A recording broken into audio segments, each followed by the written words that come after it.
Bienvenue à toutes et à tous. Cette fois, je vous propose de partir à la découverte du royaume de Ryukyu.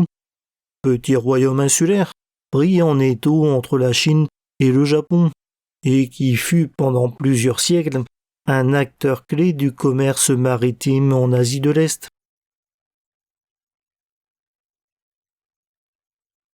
Au XIVe siècle, l'île d'Okinawa était peuplée de petits villages dispersés, qui se regroupèrent en 3 royaumes: Okuzan, montagne du nord, Chuzan, montagne centrale, et Nanzan, montagne du sud. C'est la période des 3 royaumes, ou Sanzan, les 3 montagnes.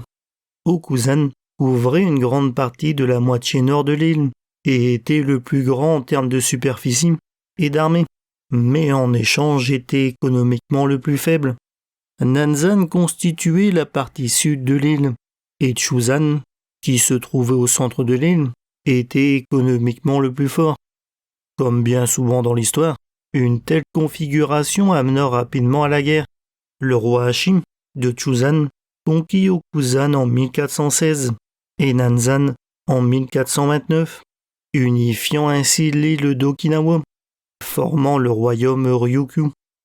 La domination de Chuzan sur Nanzan et Okuzan avait été officiellement reconnue par la Chine des Ming. Shohachi adopta le système judiciaire chinois, construisit le château et la ville de Shuli, capitale du royaume, ainsi que l'important port de Nao. Bien qu'indépendants, les rois successifs du royaume ont régulièrement versé des tributs à la Chine. Le royaume était donc clairement dans la sphère d'influence chinoise. Cependant, la base du pouvoir était instable, même après l'unification.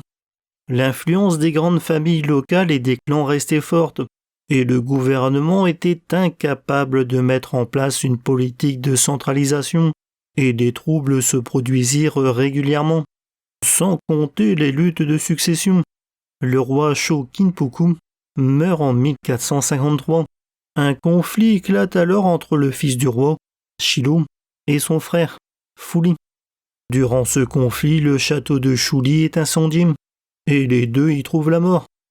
C'est finalement un autre frère du roi, Sho Taikyu, qui monta sur le trône. Son règne fut une période de prospérité pour le commerce maritime.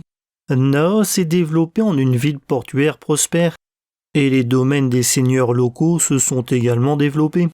Sho Taikyu fit construire de nombreux temples bouddhistes, influencés par Hakuto Inshoku, un moine zen de Kyoto. Des dépenses qui ont vidé les caisses du royaume et entraîné un certain mécontentement dans la population. C'est également sous son règne qu'a lieu le plus célèbre épisode d'intrigue politique de l'histoire du royaume. Sho Taikyu est informé par Amawali, seigneur de Katsulen et gendre du roi, que Go-Samalu, seigneur de Nakagusuku et beau-père de Taikyu, complotait pour le renverser. Sho Taikyu autorisa Amawali à diriger les troupes pour éliminer Go-Samalu. Cependant, après la mort de Go-Samalu, le roi découvrit que c'était en réalité Amawali qui complotait contre lui. Katsulen fut ensuite attaqué par l'armée royale et Amawali capturé et exécuté. À la mort de Sho Taikyu en 1460, son fils Sho Toku hérite d'un royaume ruiné. Celui-ci meurt peu de temps après, en 1469, dans des circonstances des plus floues et sans descendance mâle. C'est alors Kanamalu, devenant le roi Shoen, un vassal du roi, qui lui succède.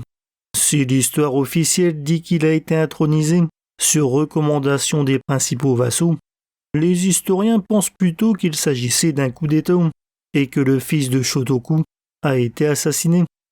Avec Shoen débute la 2e dynastie Shu.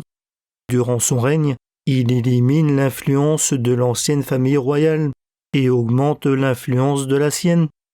Contrairement à ses prédécesseurs, il réussit à centraliser le pouvoir et met en place un système bureaucratique. Shoshin, 3e roi de la 2e dynastie Shu, marque l'âge d'or du royaume, une période de paix et de prospérité qui marqua durablement l'administration et l'économie du royaume. Le règne de Shoshin a également vu l'expansion du royaume sur plusieurs îles périphériques, telles que Miyakojima et Ishigaki. Durant cette période, de nombreux Chinois se sont installés à Ryukyu pour servir le gouvernement ou pour faire des affaires. Pendant près de 200 ans, le royaume prospéra en tant qu'acteur clé du commerce maritime en Asie de l'Est. Grâce à sa relation tributaire avec la dynastie Ming, la Chine a fourni de nombreux navires de commerce au royaume et permis à certains Ryukyuan d'étudier à l'Académie impériale de Pékin. Le fait que la Chine avait reconnu l'autorité du roi de Chuzan permettait au royaume de commercer officiellement dans les ports Ming, même durant la politique chinoise du Haijin, limitant le commerce avec la Chine aux États tributaires et à ceux disposant d'une autorisation spéciale, qui dura tout de même de 1368 à 1567. Grâce à ça, le traitement préférentiel de la cour Ming envers Ryukyu a permis au royaume de prospérer pendant environ 150 ans. Les navires ryukyuan faisaient du commerce dans les ports de toute la région, comprenant entre autres la Chine, le Vietnam, le Japon, Java, la Corée, Luzon, Malacca, le Siam et Sumatra. Les produits japonais et chinois étaient alors échangés contre du bois d'Asie du Sud-Est, de la corne de rhinocéros, de l'étain, du sucre, du fer, de l'ivoire indien ou encore de l'encens d'Arabie. Cependant, en 1567, l'Empire Ming assouplit l'interdiction maritime, permettant le commerce direct entre la Chine et les pays asiatiques, à l'exception du Japon, comme contre-mesure aux pirates japonais. Le royaume Ryukyu a également souffert de la concurrence maritime lorsque les pays européens ont établi des comptoirs commerciaux en Asie du Sud-Est et se sont étendus en mer de Chine orientale, particulièrement les Portugais, installés à Macao, entraînant le déclin économique du royaume.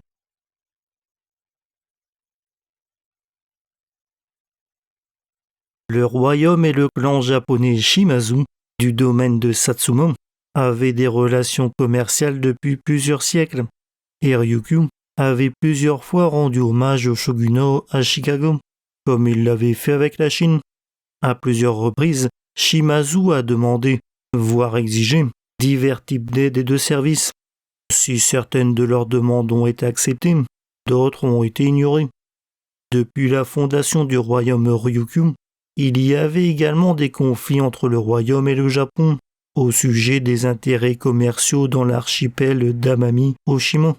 Cependant, le Japon était alors en pleine période Sengoku, l'époque des provinces en guerre, et le clan Shimazu, qui était le gouverneur de Satsuma et d'Ozumi, avait déjà bien assez à faire. En 1588, Toyomi Hideyoshi ne supporta plus le refus chinois de commercer avec le Japon et décida de régler militairement le problème. En 1591, lorsqu'il envoya des troupes en Corée, il ordonna à Ryukyu et Satsuma de soutenir son entreprise. Il demanda au royaume de Ryukyu de fournir pas moins de 15 000 soldats, sachant qu'à son apogée, le royaume ne compta que 170 000 âmes. Cependant, comme Ryukyu était un pays éloigné et peu au fait des techniques militaires japonaises, Hideyoshi leur proposa plutôt de fournir de la nourriture pour les troupes. Shonei n'a fourni que la moitié de la quantité demandée, ce qui forcément ne fut pas très bien reçu. Après la mort de Hideyoshi en 1598 et l'accession au pouvoir de Tokugawa Ieyasu, le clan Shimazu demanda à Shonei de se soumettre officiellement au nouveau shogunat, qui ignora la demande. En 1603, Shimazu refait la même demande, qui est à nouveau ignorée. La relation entre les deux se transforma progressivement en une relation hostile.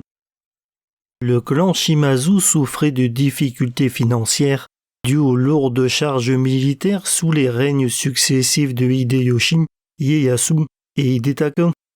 Shimazu demanda alors au shogun l'autorisation de lancer une mission punitive contre Ryukyu. Le 1er mars 1609, 100 navires transportant environ 3000 soldats prirent la mer. En réponse, l'armée Ryukyu leva une armée de 4000 hommes. La guerre fut très rapide, ne durant que 2 mois, avec des réactions très aléatoires en fonction des îles. Le 7 avril, la flotte de Satsuma arrive à Amami-Oshima, où la population de l'île n'oppose aucune résistance. Au contraire, ils aident même l'armée de Satsuma.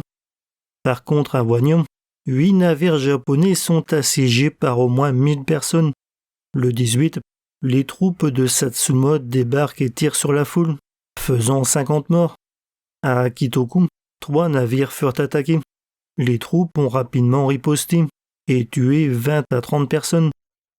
La flotte de Satsuma arrive au port d'Uten, sur l'île d'Okinawa, le 25 avril. Le 27, ils ont trouvé le château de Nakenjin désert et ont mis le feu à plusieurs endroits. Leurs jonques de guerre ont également tenté de prendre la ville de Nao, mais ont été repoussés par les défenses côtières. Dès que Shonei apprit l'arrivée des Japonais, il appela Kikuin, un prêtre zen ayant vécu et étudié au Japon plus de 10 ans, lui donnant l'ordre de négocier la paix.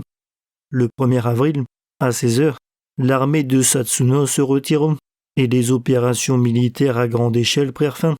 Les pourparlers se sont poursuivis le 1er mai dans le port de Nao. Le 4, Shonei quitta le château de Shuri. Et le 5, des officiers de Satsuma entrent dans le château. Shonei est ensuite envoyé au Japon pour une audience officielle avec le shogun Tokugawa Hidetaka le 28 août.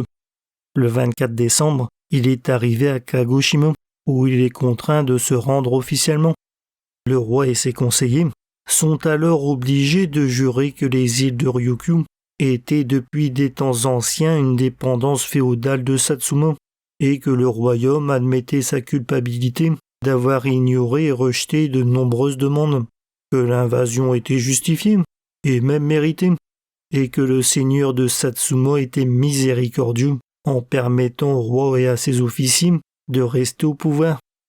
Teido, conseiller royal et commandant de la défense du royaume, a refusé de signer les serments et fut décapité.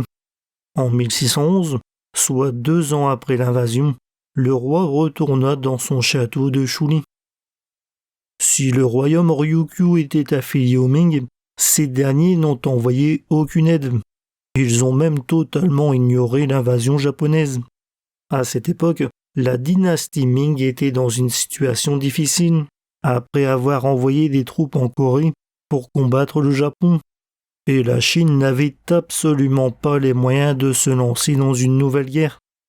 D'ailleurs, en 1644, la dynastie Ming tomba.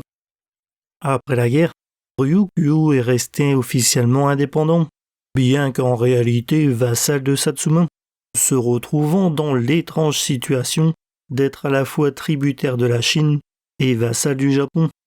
Les structures gouvernementales du royaume sont restées intactes, ainsi que sa lignée royale. Seul Amami-Oshima et quelques autres îles du Nord ont été annexées par le domaine de Satsuma. Bien que le roi ait conservé d'importants pouvoirs, il ne pouvait agir que selon les directives strictes de Satsuma et devait régulièrement leur verser des sommes importantes. Cette pseudo-indépendance avait plusieurs raisons. Premièrement, éviter de donner au king une raison d'intervenir militairement. Et deuxièmement, profiter du statut particulier du royaume. Rappelez-vous, la Chine interdisait le commerce avec le Japon. En passant par un Ryukyu, officiellement indépendant, le domaine de Satsuma, avec le soutien du shogunat, pouvait utiliser les relations commerciales du royaume pour commercer avec la Chine, sans même qu'ils ne s'en aperçoivent. Lorsque le Japon a officiellement fermé ses frontières, à partir de 1612, les seules exceptions pour le commerce étaient avec les Néerlandais via Nagasaki, la Corée via Tsushima et avec le royaume de Ryukyu via le domaine de Satsuma. Pour que tout fonctionne, il était essentiel que la Chine ne se rende pas compte que Ryukyu était contrôlé par le Japon. Ainsi, Satsuma et le shogunat était obligé de ne pas intervenir de façon visible. Tout a été fait pour que Ryukyu soit un pays aussi distinct que possible. Les Japonais n'avaient pas le droit de visiter Ryukyu sans l'autorisation shogunale, et les Ryukyuan n'avaient pas le droit d'adopter les noms, vêtements ou coutumes japonaises. En 1655, les relations d'hommage entre Ryukyu et la dynastie Qing ont été officiellement approuvées par le shogunat, histoire que les Chinois ne se doutent de rien, ce qui marcha admirablement bien. En mai 1853, les navires noirs de l'amiral américain Matthew Perry arrivent à Nao, demandant l'ouverture du port. Les deux pays ont signé le traité d'amitié Ryukyu-États-Unis en 1854 et en novembre 1855, le traité d'amitié Ryukyu-France est signé. Dans les années 1870, le responsable impérial King Lee, lors d'une réunion avec Ulysse Grant, lui expliqua que la Chine avait une relation spéciale avec l'île. Ryukyu avait rendu hommage à la Chine pendant des centaines d'années, et les Chinois leur réservaient certains droits commerciaux, dans une relation amicale et bénéfique. Cette situation profita aussi bien au shogunat qu'à Satsuma et à Ryukyu, qui en tiraient des bénéfices financiers extrêmement importants. Cela contribua grandement à la montée en puissance du domaine de Satsuma, qui aida finalement à renverser le shogunat dans les années 1860.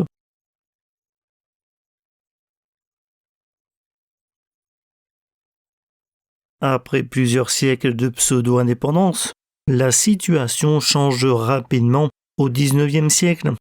En 1845, le Japon est forcé par les Américains d'ouvrir ses portes et reprend le commerce direct avec l'Europe. En 1858, c'est la Chine qui perd la deuxième guerre de l'opium et est également contraint d'ouvrir ses ports. Par ricochet, le statut de Ryukyu en tant que relais commercial entre le Japon et la Chine perd son intérêt. En 1871, l'incident de Mudan se produit. 54 Ryukyuan qui avaient fait naufrage à Taïwan sont assassinés. Taïwan qui était alors gouverné par les Qing. En réponse, en mai 1874, le Japon lance une expédition punitive contre Taïwan. Résultat, non seulement la Chine accepte de payer des compensations, mais en plus ils reconnaissent les Ryukyuan comme sujets du Japon. C'est qu'entre-temps la situation avait changé. En 1872, le royaume Ryukyu a été réorganisé par les Japonais en domaine féodal, et l'empereur Meiji proclama Shotai roi du domaine Ryukyu.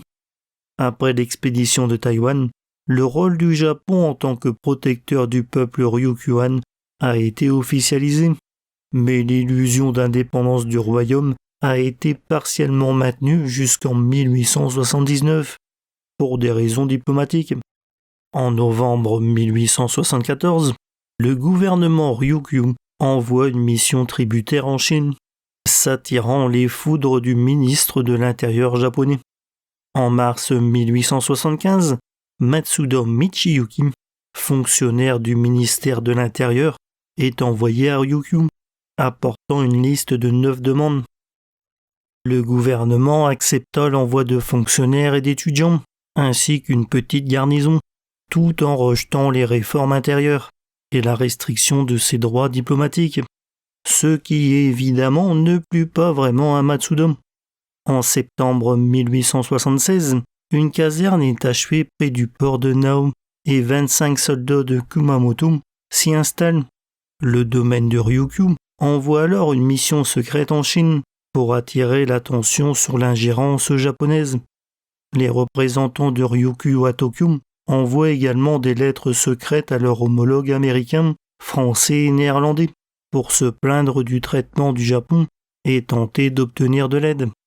Cependant, à la fin de l'année, le ministre de l'Intérieur Ito Hirobumi prit la décision de remplacer le domaine par une préfecture. Les fonctionnaires de Ryukyu sont alors expulsés de Tokyo.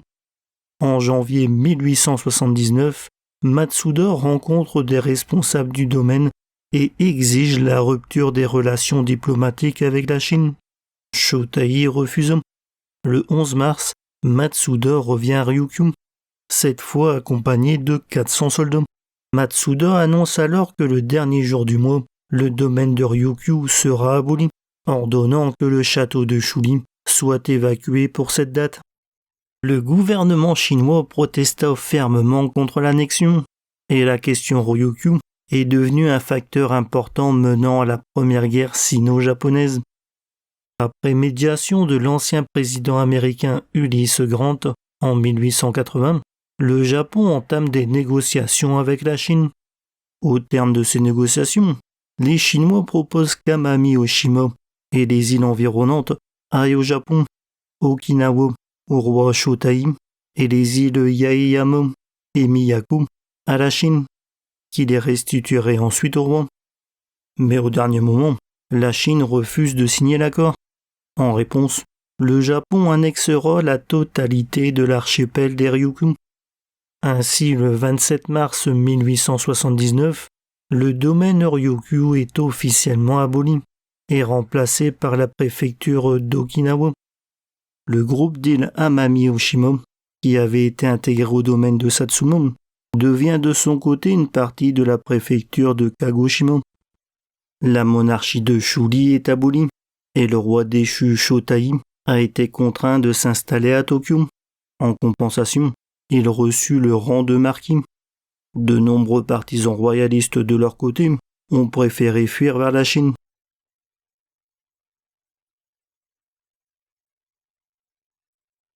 L'hostilité contre le Japon augmenta dans les Ryukyu immédiatement après son annexion, en bonne partie à cause des tentatives japonaises pour supprimer leur culture, y compris la langue et les traditions. Pour ça, le Japon mit en place l'école publique, qui n'autorisait que l'utilisation du japonais. Cela a rapidement augmenté le nombre de locuteurs japonais sur les îles. La victoire japonaise durant la première guerre sino-japonaise mit fin à tout mécontentement au sein de la population. Et lorsque le Japon est devenu la puissance dominante d'Asie, de nombreux Ryukyuan étaient fiers d'être citoyens de l'Empire.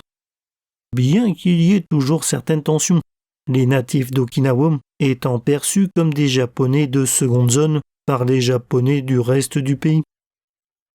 Mais Okinawa devait bientôt vivre des jours très sombres. En 1943, pendant la Deuxième Guerre mondiale, le président américain demanda à son allié chinois s'il comptait revendiquer les Ryukyu après la guerre. La Chine proposa une occupation conjointe, sous la tutelle d'une organisation internationale. Le 23 mars 1945, les États-Unis lancent leur attaque sur Okinawa. Première étape avant l'invasion du Japon continental. La bataille d'Okinawa, du 1er avril au 22 juin 1945, fut l'une des dernières grandes batailles de la Seconde Guerre mondiale, coûtant la vie à environ 120 000 militaires. La population civile paya également un très lourd tribut. Plus d'un tiers de la population totale, qui comptait environ 300 000 personnes, a péri. En plus des victimes des combats en eux-mêmes, il y a eu de nombreux épisodes de suicide collectif. De nombreuses écolières d'Okinawa se sont suicidées en sautant des falaises par peur des soldats américains. Sur l'île de Zamami, quasiment tous les habitants se sont suicidés. Dans tout l'archipel, des familles entières se sont suicidées ou ont été tuées par des proches, afin d'éviter de subir les exactions américaines. La propagande japonaise avait fortement contribué à ce climat de peur extrême, présentant les soldats américains comme des barbares sanguinaires, avides de torture et de viol. En mettant de côté la propagande, leurs craintes n'étaient pas non plus totalement sans fondement, les Américains ayant été loin d'être irréprochables, s'étant livrés à de nombreuses exactions contre les civils japonais, pendant et même après la guerre. En plus de ça, des soldats japonais ont tiré sur des civils qui comptaient se rendre aux forces alliées. Dans le climat apocalyptique d'alors, la paranoïa des soldats japonais était totale, et le simple fait de ne pas parler japonais vous faisait passer pour un espion ou un traître, et bien souvent exécuté. Il y a également la faim et les maladies. Dans les îles de Yaeyama, c'est 54% de la population qui est mort de faim et de maladie. De nombreuses archives, artefacts, sites historiques et culturels des Ryukyuan ont également été détruits. La préfecture d'Okinawa fut la seule partie habitée du Japon à avoir subi des combats terrestres. La férocité de la bataille d'Okinawa a fortement influencé la décision américaine d'utiliser la bombe atomique sur Hiroshima et Nagasaki.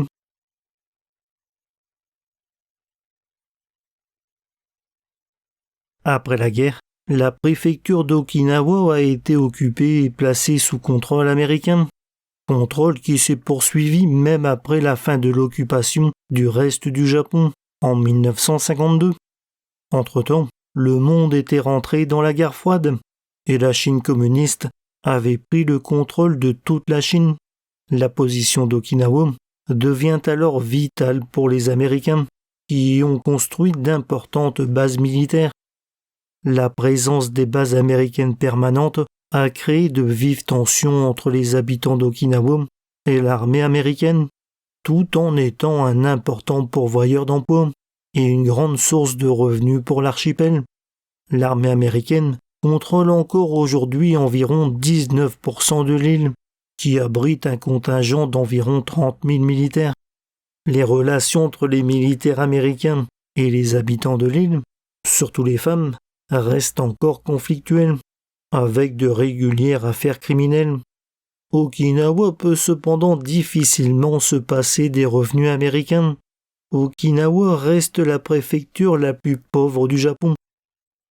Le 17 juin 1971, le président américain Richard Nixon et le premier ministre japonais Eisaku Sato ont signé un accord et les États-Unis ont officiellement rendu les îles d'Okinawa au Japon le 15 mai 1972, contrecarrant un mouvement d'indépendance Ryukyu qui avait émergé. Ce qui fait des îles Ryukyu le seul territoire annexé militairement par le Japon depuis le début de la période Meiji à être encore aujourd'hui sous contrôle japonais. Voilà, c'est la fin de cette vidéo. J'espère que ça vous a plu. Et si c'est le cas, je vous encourage à mettre un petit like et au passage à vous abonner pour ne rater aucune de mes prochaines vidéos.